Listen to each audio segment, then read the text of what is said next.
Truth be told, I don't like Jell-O very much. No, really not at all.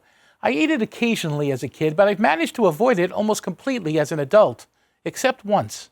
I was a confirmation sponsor for a young man when I was a seminarian, and they were a beautiful family who lived a very simple life with barely enough money to get by.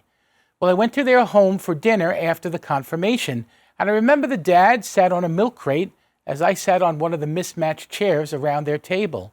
And at the end of a very simple meal, a bowl of green Jell-O came out to the table, and the kids yelled, "Hooray, it's a special night, Jell-O for dessert." Well, I almost cried as Mom spooned out the Jell-O into little dishes and passed it around the table.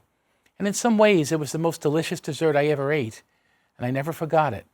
We all have so much, and yet sometimes we take for granted all the surplus, the disposable income, the $6 lattes that make up our everyday life for so many people. Jesus reminds us to see the widow and her 2 coins. Yes, her simple offering is recognized for its greatness before God.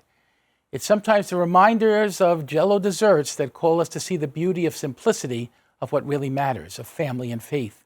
Maybe it's more about Jell-O than we think. The simple gatherings, the simple gifts that focus on family, faith, and love. The gifts that call us to respect and to care for one another more deeply. It's what Pope Francis calls the little church, the first church, the family. It's not in the surplus that Jesus reminds us that we will be saved. It's in the places of lack, the places of unsurety, the places of uneasiness that Jesus breaks through and calls us to more. Yes, I learned a lesson all those years ago.